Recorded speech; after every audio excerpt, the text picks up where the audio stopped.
विवाह योग्य हो गई है। हमें उसके लिए वर की तलाश करनी चाहिए। कह तो तुम सही रही हो, परंतु हमें अपनी कन्या के लिए ऐसा घर और वर देखना होगा जो रुपए पैसे से संपन्न हो, ताकि भविष्य में हमारी पुत्री को कोई तकलीफ ना हो। आपकी बात सही है, परंतु मैं ये भी जानती हूँ कि सुकन्या कैसी भी परिस्थिति में खुशी पूर्वक रहेगी और अपने परिवार से अच्छी तरह निभा लेगी। हाँ, तुम्हारी ये बात सही है। मैं आज ही पंडित जी को बुला लेता हूँ और उनके कान में ये बात डाल देता हूँ कि हम अपनी पुत्री सुकन्या के लिए वर देख रहे हैं। ये उचित रहेगा। पंडित जी तो बहुत दूर दूर से आया जाया करते हैं, वो हमें अच्छा ही घर वर बताएंगे। सेठ सुखीराम ने पंडित जी को खबर करवा दी और जल्दी ही सुकन्या का विवाह पास के नगर सूरजगढ़ के सेठ करोड़ीमल के बेटे से तय कर दिया गया। वैसे तो करोड़ीमल का परिवार भी बड़ा ही सज्जन और सुलझा हुआ परिवार था, परंतु करोड़ीमल थोड़ा कंजूस और कान का कच्चा था। विवाह के कुछ दिनों बाद एक दिन सेठ सुखीराम अपनी पत्नी शांति से बोले, पिछले कुछ दिनों से सुकन्या की बड़ी याद आ रही है। उसके विवाह को साल से ऊपर हो गया, परंतु ऐसा लगता है कि वो अभी कहीं से आएगी। हाँ, सुकन्या के बिना घर बिल्कुल सूना हो गया है। मैं कल ही सुकन्या के ससुराल जाऊंगा उसका हाल चाल लाने। तुम तैयारी कर देना। मैं तैयारी कर लूंगी। दूसरे दिन सुखीराम सुकन्या के ससुराल पहुँचे। उन्हें देखकर करोड़ीमल, आइए आइए समधी जी, बड़े दिनों बाद हमारी याद आई। क्या करूं समधी जी, रिश्ता ऐसा है, नहीं तो हर दूसरे दिन आ जाया करूं। हाँ, ये तो सही कहा आपने। तभी पिता की आवाज सुनकर सुकन्या आती है। पिताजी, पिताजी। कैसी हो बेटी? मैं बिल्कुल ठीक हूँ पिताजी, आप कैसी हैं? माँ कैसी है? हम सब बस तेरे बिना जीना सीख रहे हैं। अरे बहू, क्या अपने पिताजी का पेट सिर्फ बातों से भरोगी? उनके लिए कुछ चाय पानी का भी तो इंतजाम करो। जी, अभी करती हूँ। चाय नाश्ता करने के बाद सुखीमल करोड़ीमल से, यदि कभी जाने अनजाने मेरी सुकन्या से कोई गलती हो जाए तो उसे माफ कर दीजिएगा। आप कैसी बातें कर रहे हैं समधी जी? इतने कम समय में ही सुकन्या ने हम सबके दिलों में वो जगह बना ली है जिसे बनाने में सालों लग जाते हैं। आपने उसे बड़े ही अच्छे संस्कार देकर पाला है। अपनी बेटी की तारीफ सुनकर सुखीराम का सीना चौड़ा हो गया और वो सुकन्या और उसके ससुराल वालों से विदा लेकर खुशी खुशी अपने घर वापस चला गया। कुछ समय और व्यतीत हो गया। एक दिन की बात है, सुबह सुबह सुकन्या अपने घर के आंगन में झाड़ू लगा रही थी। तभी करोड़ीमल के दरवाजे पर एक नवयुवक सन्यासी आवाज लगाता है। मैं सन्यासी द्वार पर खड़ा हूँ, भिक्षा दे दो। सन्यासी की आवाज सुन सुकन्या फौरन आंगन में आ गई और सन्यासी को देखकर आश्चर्य से बोली, अरे बाबा, तुम्हें इतनी भी जल्दी क्यों है? थोड़ा और सब्र कर लेते। देवी, मुझे डर लग रहा था। इधर आंगन में बैठा करोड़ीमल सुकन्या और सन्यासी की सारी बातें बड़े गौर से सुन रहा था। अपनी बहू के मुंह से ये बातें सुन ससुर के कान खड़े हो गए। वो मन में सोचता है, मेरी बहू और इस सन्यासी महात्मा का कोई चक्कर चल रहा है। उसने देखा कि उसकी बहू और सन्यासी दोनों हंस हंस कर बातें कर रहे हैं। सेठ सोचने लगा, हो ना हो, मेरी बहू का इस सन्यासी के साथ कोई ना कोई संबंध तो जरूर है। मैं आगे सुनता हूँ कि ये लोग क्या क्या बातें करेंगे। कान लगाकर उनकी बातें सुनने लगा। इधर सन्यासी सुकन्या से, देवी, तुम्हारी उम्र कितनी है? अभी मेरी उम्र ही क्या है, मैं तो अभी सिर्फ 10 वर्ष की हूँ। सुकन्या की बात सुनकर करोड़ीमल आश्चर्यचकित हो जाता है और मन में सोचता है, बहू ये क्या कह रही है? वो इस सन्यासी से इतना बड़ा झूठ क्यों बोल रही है? तभी सन्यासी ने अपनी बात को दोहराया, अच्छा, तुम्हारी उम्र सिर्फ 10 वर्ष की है। जी महात्मा जी, अभी तो मेरी आयु सिर्फ 10 वर्ष की है। देवी, तुम्हारी सासू माँ तो घर पर होंगी, उनकी क्या उम्र है? तो 8 वर्ष की है। ये सुनकर करोड़ी मल का दिमाग चिकरा गया और उसने खुद से कहा, कहीं बहू पागल तो नहीं हो गई? वो अपनी उम्र सिर्फ 10 वर्ष की बता रही है और मेरी पत्नी की उम्र 8 वर्ष की बता रही है। आखिर ये कैसी बातें कर रही है? ये बात तो पक्की है कि मेरी बहू मेरे बेटे की आंखों में धूल झोंक रही है। सन्यासी से प्रेम कर बैठी है, नहीं तो अपनी उम्र इतनी कम बताने का क्या मतलब था? तभी उसके मन में आया कि अभी बहू से जाकर पूछ लूं, लेकिन फिर उसने सोचा,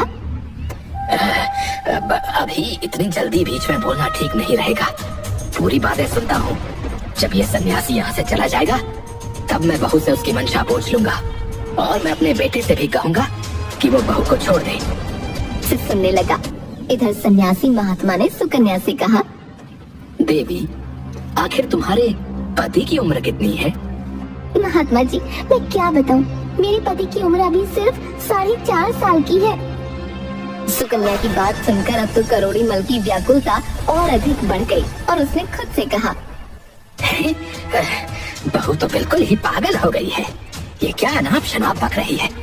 ये स्वयं को 10 साल का बता रही है, अपनी सास को 8 साल का और अपने पति को सिर्फ 4.5 साल का बता रही है। अब तो हद ही हो गई। इस हिसाब से तो ये मेरी उम्र कितनी बताएगी। देखता हूँ आगे ये क्या क्या बातें करते हैं। पहले मैं इन दोनों की पूरी बातें सुन लेता हूँ कि ये मेरे बारे में क्या बोलेगी। अब तुम ये भी बताओ कि तुम्हारे ससुर की उम्र कितनी है? महाराज, अपने ससुर की उम्र तुम्हें क्या बताऊं, मेरे ससुर का तो अभी जन्म भी नहीं हुआ। सुकन्या की बात सुनकर तो करोड़ी मल आपे से बाहर हो गया। उसे कुछ समझ नहीं आ रहा था कि ये सब क्या हो रहा है। उसने खुद से कहा, या तो बहू पागल हो गई है या फिर मैं पागल हो गया हूँ। मेरे बेटे के साथ इसका विवाह हुआ है और ये कह रही है कि मेरे ससुर का तो अभी जन्म ही नहीं हुआ। आखिर ये कहना क्या चाहती है? दूसरी तरफ सुकन्या उस सन्यासी महात्मा को भिक्षा देने के बाद अपने घर के अंदर चली आई। इधर करोड़ी मल अपने मन ही मन बातों को बुन रहा था। मैं अभी जाकर बहू से ये बात पूछूं कि वो साधु के साथ हंस हंस कर क्या उल्टी सिल्टी बातें कर रही थी। लेकिन उससे क्या पूछूं? मैंने तो खुद अपने कानों से सब कुछ सुना है और अपनी आंखों से देख लिया है। जरूर इस साधु के साथ मेरी बहू का कोई अवैध रिश्ता है। मेरी बहू होते हुए इसने हमारे खानदान की नाक कटवा दी। अब मैं इसे अपने घर में नहीं रखूंगा। मैं ये बात पंचायत के सामने लेकर जाऊंगा। पंचायत में सभी पंचों के सामने ही मैं सवाल करूंगा। मुझे तो अब इसे बहू कहते हुए भी लज्जा आ रही है। करोड़ी मल ने सुकन्या के माँ बाप को तुरंत बुलवा भेजा और खबर मिलते ही सुखीराम और शांति तुरंत सुकन्या के ससुराल पहुँच गए। इस बीच करोड़ी मल पंचायत पहुँच जाता है। आज आपके इधर आने का क्या कारण है सेठ जी? आप तो बहुत ही परेशान दिखाई दे रहे हैं। क्या कोई बात हो गई है? आज मैं किसी को मुंह दिखाने के लायक नहीं रहा मुखिया जी। मेरी पुत्रवधू चरित्रहीन निकली। इसके साथ साथ वो इतनी बड़ी मक्कार है कि मैं आपको बता नहीं सकता। मैं अपनी बहू से छुटकारा पाना चाहता हूँ। क्या बात हो गई जो आप अपनी बहू से छुटकारा पाना चाहते हैं? मुखिया जी, आप सभी लोग मेरे घर पर चलिए। मैं वहीं पर जाकर पंचायत के सामने ही अपनी बात बताऊंगा। करोड़ी मल की बार बार आग्रह करने पर सभी पंच सेठ के साथ चल दिए। इधर सभी पंच चौपाल पर पहुँचे और उधर सुकन्या के माता पिता भी आ गए। क्या बात है समधी जी, सब कुशल तो है? आपने अचानक बुलवा भेजा? अरे भार में गया तुम्हारा समधी। सुखीराम और शांति को समझ में कुछ नहीं आ रहा था। दूसरी तरफ सेठ ने अपनी चौपाल पर पंचायत बिठा दी। सभी लोग सेठ के दरवाजे पर इकट्ठा हो गए। पंचों ने सेठ से कहा, सेठ जी, ऐसी कौन सी बात है जो आपने अपने घर पर पंचों को बुलाया है? आखिर घर में ऐसी कौन सी समस्या आ गई जिसे लेकर पंचायत करनी पड़ी। अब तो सभी पंच तुम्हारे घर पर आ चुके हैं। बताओ आखिर बात क्या है? मुखिया जी, मैं अपनी पुत्र वधू सुकन्या को पंचायत में बुलाना चाहता हूँ। हाँ, सबसे पहले आप मेरी बहू को बुलवाइए, मैं अपनी समस्या उसी के सामने रखूंगा। हाँ। पंचायत का आदेश मिलते ही तुरंत सुकन्या को बुलवाया गया। जब सेठ की बहू आ गई तो पंचों ने फिर से कहा, सेठ जी, अब तो आपकी बहू भी आ गई है। अब तो बताइए कि आखिर ऐसी कौन सी बात है? तुम्हारी बहू ने ऐसा क्या कर दिया जो तुम इतने दुखी हो रहे हो भाई? मुखिया जी, आज सुबह जब मैं सोकर उठा तो मैंने कुछ ऐसा देखा जिसे देखकर और सुनकर मैं बहुत ही दुखी हो गया। मैंने देखा कि मेरी बहू आंगन में झाड़ू लगा रही थी कि तभी दरवाजे पर एक नौजवान साधु आ गया। वह दरवाजे के बाहर खड़ा होकर भिक्षा मांगने लगा। जैसे ही उस सन्यासी महात्मा की आवाज मेरी बहू के कानों में पड़ी तो वो भिक्षा लेकर द्वार पर आ गई। सेठ जी, इसमें दुखी होने वाली कौन सी बात है भला? ये तो अच्छी बात है, यह तो हर नारी को करना चाहिए। बस इतनी सी बात के लिए तुमने अपने द्वार पर पंचायत बुला ली। बताओ, घर के दरवाजे पर आए हुए साधु सन्यासी या भूखे भिखारी को भिक्षा डालना हर नारी का धर्म है भाई। इसमें इतना परेशान होने वाली क्या बात है? आप सभी लोग जरा सब्र कीजिए, मैं आपको पूरी कहानी सुनाता हूँ। मेरी बहू की करतूत सुनकर आप लोग भी पागल हो जाएंगे। मेरी समस्या बहुत बड़ी है। यदि कोई छोटी सी बात होती तो मुझ पर कोई फर्क नहीं पड़ता। मैं पंचायत क्यों बुलाता और आप लोगों को परेशान क्यों करता भला? दरअसल बात बहुत ही गंभीर है और उसका फैसला सिर्फ पंचायत में हो सकता है। अब ठीक है सेठ जी, आपकी बातें सुनकर तो ऐसा लग रहा था जैसे कोई बड़ी बात नहीं है। अरे नहीं, जिस बात को लेकर मैं इतना चिंतित हूँ, यदि वो बात आप भी जान लेंगे तो आप भी मेरी परेशानी को समझ जाएंगे।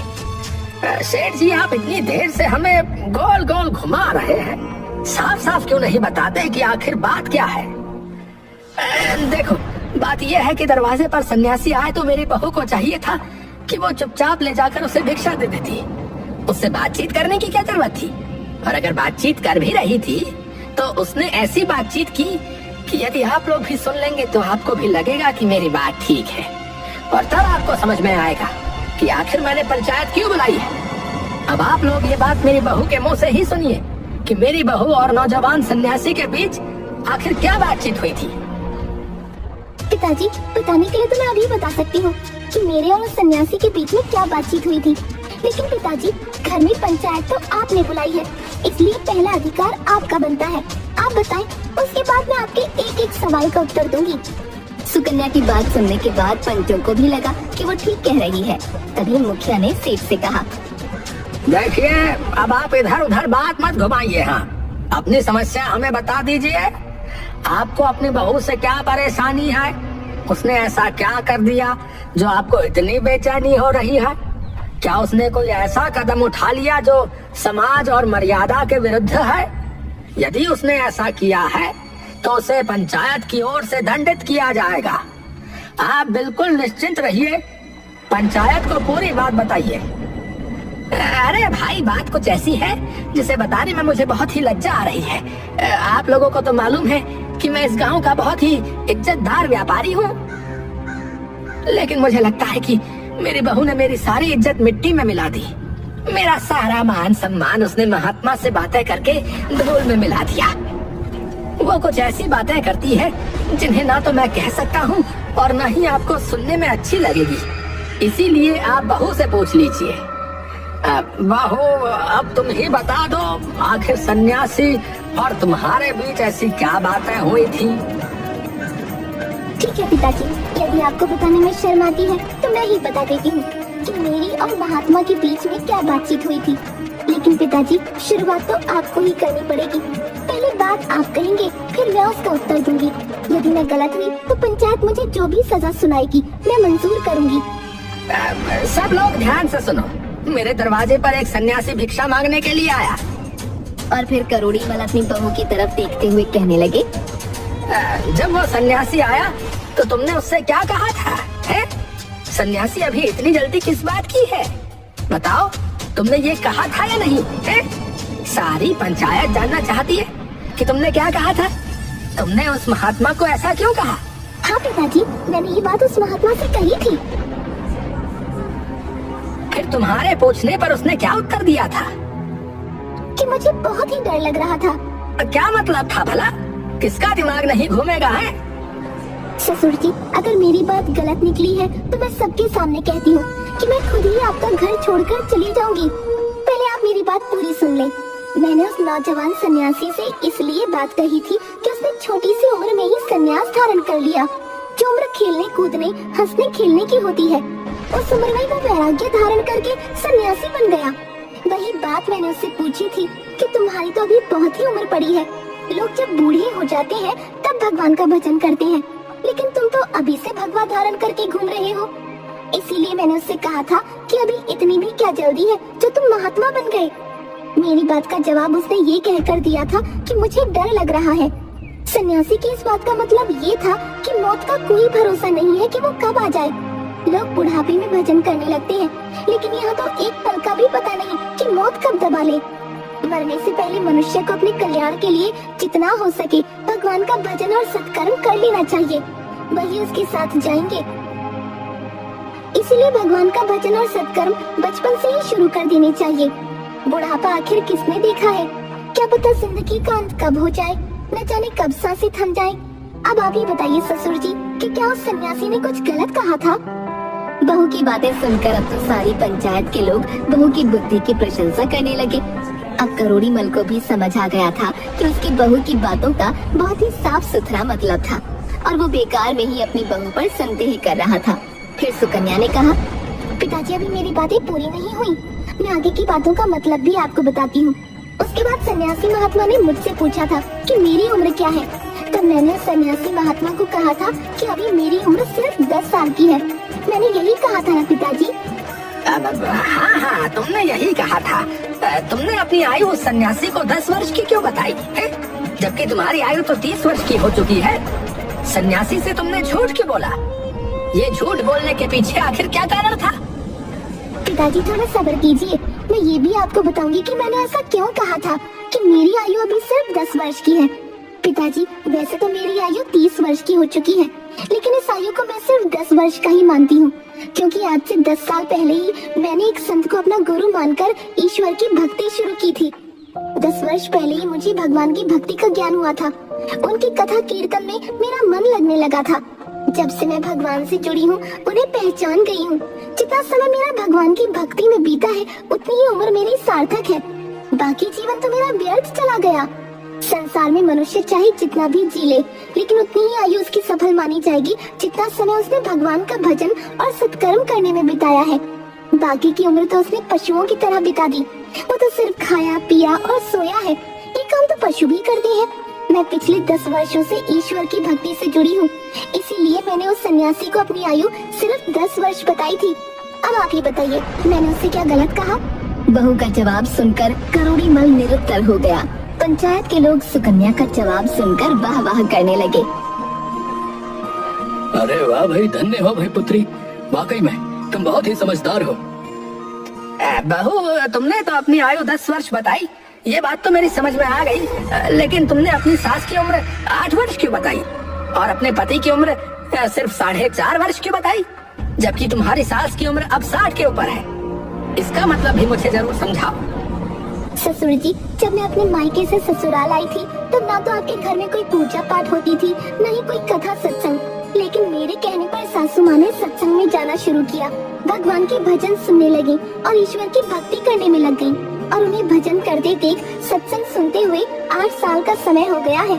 सन्यासी महात्मा के पूछने पर मैंने उन्हें बता दिया कि मेरी सासू माँ की उम्र अभी 8 वर्ष की हुई है। अब आप ही बताइए पिताजी, मैंने क्या गलत कहा था? अच्छा, तो ये बात थी। मैं तो तुम्हें पागल समझ रहा था। पिताजी, इसी हिसाब से मैंने अपने पति की आयु भी 4.5 वर्ष बताई, क्योंकि पिताजी 4.5 वर्ष पहले सासू माँ की तबीयत बहुत ही खराब हो गई थी, उनसे चला भी नहीं जा रहा था। तब मेरे पति मुझे और मेरी सासू माँ को मंदिर तक ले जाया करते थे। इसी बहाने मेरे पति को भी भगवान के दर्शन हो जाते थे। धीरे धीरे उनकी रुचि भी भगवान की तरफ हो गई। इसीलिए मैंने सन्यासी महात्मा के पूछने पर अपने पति की उम्र सिर्फ 4.5 वर्ष बताई थी। और पिताजी, अंत में आपकी बात, मैंने आपके बारे में ये कहा था कि अभी मेरे ससुर का जन्म नहीं हुआ, क्योंकि पिताजी, जिस दिन से मैं ससुराल में आई हूँ तब से मैं देख रही हूँ, ना तो आप कभी भगवान के मंदिर में गए, ना कभी आप पूजा पाठ करते हैं। आप धर्म कर्म के नाम से बिल्कुल दूर रहे हैं। इसीलिए मैंने आपके बारे में बोला था कि अभी तो आपका जन्म ही नहीं हुआ। आपने अपनी जिंदगी में कभी 2 रुपए का दान भी नहीं किया। देखो, मैं पूरा दिन दुकान पर बैठा रहता हूँ, व्यापार में लगा रहता हूँ। मुझे पूजा पाठ करने और कथा कीर्तन सुनने का जो है समय ही नहीं मिल पाता। मैं तो तुम लोगों के भविष्य के लिए चिंता करता हूँ और तुम लोगों के लिए धन इकट्ठा करता रहता हूँ। पिताजी, आपने कभी अपनी जिंदगी में 2 रुपए का दान भी नहीं दिया। जब भी कभी कोई धार्मिक कार्य होता है, कोई भगवान की चर्चा होती है या भगवान की कथा होती है, आप कभी उसमें नहीं गए। यहाँ तक कि कभी घर में बैठकर भी आपने ईश्वर का ध्यान नहीं किया। आपने अपने जीवन में कोई भी तीर्थ यात्रा नहीं की। जब आपने अपने जीवन में कोई धर्म कर्म कार्य किया ही नहीं, इसीलिए उन सन्यासी महात्मा ने जब आपकी उम्र पूछी तो मैंने उनसे कह दिया कि आप तो अभी पैदा ही नहीं हुए। अपने पुत्र वधू के मुंह से ऐसी बातें सुनकर करोड़ीमल बहुत शर्मिंदा हुआ। उसने पूरी पंचायत के सामने अपने दोनों कान पकड़कर अपनी बहू से क्षमा मांगी और अपनी बहू से कहने लगा, बेटी, मैं तुम्हारे बारे में गलत सोच रहा था। मुझे क्षमा कर दो, क्षमा कर दो बेटी। मुझे तुम्हारी बातें सुनकर तो मुझे ऐसा लग रहा है कि मुझे तुम पर गर्व होना चाहिए कि तुम सचमुच बहुत ही बुद्धिमान हो। इसके बाद करोड़ीमल ने सभी पंचों से हाथ जोड़कर माफी मांगी और अपने पुत्र वधू को लेकर घर के अंदर चला गया। घर में जाने के बाद, बेटी, तुमने सचमुच आज मेरी आंखें खोल दी। वास्तव में आज तक मेरा जन्म नहीं हुआ था, अब मैं जन्म लेना चाहता हूँ बेटी। ये तो बहुत अच्छी बात है पिताजी। जब जागो तभी सवेरा। ये भी बहुत ही बड़ी बात है कि बुढ़ापे में ही सही, कम से कम आप भगवान से तो जुड़े, वरना लोग तो पूरा जीवन निकाल देते हैं खाने पीने और सोने में, कभी भगवान का भजन नहीं करते। अगले ही दिन करोड़ीमल ने अपने मुनीम को अपने पास बुलाया। मुनीम जी, हमारे गोदाम में पिछले साल का जो अनाज खराब होता है ना, उस अनाज को मैं गरीब और असहाय लोगों को दान कर दूंगा। अब मैं अपनी बची हुई जिंदगी में खूब दान पुण्य का कार्य करूंगा। मुनीम ने वो अनाज बोरियों में भरवा कर करोड़ीमल के दरवाजे पर रख दिया। वो अनाज बारिश में भीगने के कारण खराब हो रहा था। जैसे ही वो खराब अनाज की बोरियां करोड़ीमल के दरवाजे पर पहुंची तो उनमें से बदबू आ रही थी। बदबू की वजह से सुकन्या घर से बाहर निकल आई। सुकन्या ने घर से बाहर आकर देखा कि खराब गेहूं की बोरियां भरी हुई हैं। अपने ससुर से पूछा, पिताजी, ये अनाज की बोरियां आपने यहाँ किस लिए मंगवाई? इनमें से तो बदबू आ रही है। तुमने कल जो कहा था कि मैंने अब तक जन्म नहीं लिया, इसीलिए कल से मैं दान पुण्य के कार्य करूंगा, और मुनीम से कहकर मैंने अपने गोदाम से ये गेहूं की बोरियां मंगवा ली हैं। हाँ। सुकन्या अपने ससुर की मंशा को समझ चुकी थी कि मेरे ससुर ये सड़ा हुआ खराब अनाज गरीबों को खिलाना चाहते हैं। सुकन्या बहुत ही समझदार थी और मन ही मन सोचने लगी, मेरे ससुर जी सुधरे तो हैं, लेकिन पूरी तरह से नहीं। अब मुझे ही कुछ ऐसा करना चाहिए कि उन्हें अपनी गलती का ज्ञान हो जाए। काफी सोच विचार करने के बाद सुकन्या ने उस सड़े हुए गेहूं में से कुछ गेहूं निकाले और उसका आटा बना लिया। फिर उस आटे की रोटियां बनाई। शाम को जब करोड़ीमल भोजन करने के लिए आया तो सुकन्या ने उस आटे की बनी हुई रोटियां बनाकर अपने ससुर के सामने परोस दी। जैसे ही करोड़ीमल ने पहला निवाला खाया, सड़े हुए अनाज की रोटी खाकर वो एकदम से उल्टी करने लगा। बहू, अरे आज तुमने ये कैसी रोटियां बनाई हैं? आज रोटी में से दुर्गंध क्यों आ रही है? मेरा तो सारा मुंह ही खराब हो गया है। क्या बात है पिताजी?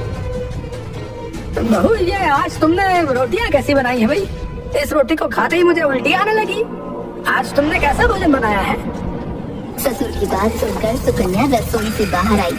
ससुर जी, मैंने तो ठीक वैसी ही रोटियां बनाई हैं जैसी मैं रोज बनाती हूँ। नहीं बहू, जैसी रोटियां तुम रोज बनाती हो, आज वैसी रोटियां नहीं है। आज तो इस भोजन में से बहुत ही दुर्गंध आ रही है। कहीं कोई जीव या जंतु या कीड़ा मकोड़ा तो इस भोजन में नहीं गिर गया? नहीं ससुर जी, मैंने तो अभी अभी अनाज पीसकर इसकी रोटियां बनाई हैं। तुमने कौन से गेहूं की रोटियां बनाई हैं? करोड़ीमल को जैसे ही पता चला कि सड़े हुए गेहूं से रोटियां बनी हैं, तो वो अपनी बहू पर चिल्लाने लगा। अरे बहू, तुमने उस सड़े हुए अनाज की रोटियां क्यों बनाई है? बताओ, वो अनाज तो मैंने गरीबों में दान करने के लिए रखा है। अपने खाने के लिए तो मैंने साफ सुथरा अनाज अलग से रखा हुआ था। पिताजी, मुझे मालूम था कि वो अनाज सड़ा हुआ है, इसीलिए तो मैंने सोचा कि मैं अभी से ऐसा सड़ा हुआ खाने की आदत आपको बना दूं। अरे बहू, कैसी बातें करती हो है? कैसी आदत? ससुर जी, मैंने सुना है कि हमारे शास्त्रों में भी लिखा है कि जैसा हम इस जन्म में किसी को दान देते हैं, ठीक वैसा ही अगले जन्म में हमें मिलता है। इसीलिए ससुर जी, मैंने सोचा कि इस जन्म में यदि आप गरीब लोगों को सड़ा गला अनाज दान में देंगे तो अगले जन्म में हमारे लिए भी सड़ा गला अनाज खाने को मिलेगा। इसीलिए मैंने उस सड़े हुए अनाज की रोटियां बनाई। यदि हम अभी से ऐसी रोटियां खाना सीख जाएंगे, तभी तो ऐसी रोटियां खाने की हमारी आदत बन जाएगी, क्योंकि अगले जन्म में हमें भी तो ऐसा ही अनाज मिलेगा ना। परमात्मा हमें हमेशा वही लौटाता है जो हमने दिया है। बहू, आज मुझे तुम्हारी बातों का मतलब ठीक समझ में आ गया है। मैं आज ही इन सड़ी हुई अनाज की बोरियों को नगर के बाहर कूड़ेदान में फेंकवा दूंगा और हमारे गोदाम में जो अच्छा अनाज पड़ा है वही मैं दान करूंगा। अगले दिन करोड़ीमल ने साफ सुथरा अनाज गरीब और जरूरतमंद लोगों में दान दिया। अब तो नगर में सभी गरीब और बेसहारा लोग सेठ की वाहवाही करने लगे और उसे दिल से आशीर्वाद देने लगे। ये देखकर सुकन्या ने अपनी सास से कहा, माँ जी, आप पड़ोस की औरतों को बुला कर लाइए। आखिर ऐसी क्या बात है जो मैं पड़ोस की औरतों को बुला कर लाऊं? तुम उनका क्या करोगी? माता जी, मैं तभी आपको बताऊंगी। बहू की बात मानकर सास पड़ोस की औरतों को बुलाने चली गई। जब पड़ोस की सभी औरतें आ गईं, तो सभी औरतें आंगन में बैठकर ढोल लेकर बजाने लगीं। तब पड़ोस की औरतों ने भी पूछा, बहू रानी, आखिर बात क्या है? आप सभी को मिलकर बधाइयाँ गानी है, क्योंकि आज मेरे ससुर का जन्म हुआ है। इधर घर के बाहर करोड़ीमल दान पुण्य कर रहा था और घर के अंदर औरतें करोड़ीमल के पैदा होने के गीत गा रही थीं, क्योंकि आज सुकन्या का ससुर भगवान के बताए हुए मार्ग पर चलने लगा था। मनुष्य का जन्म तभी सफल माना जाता है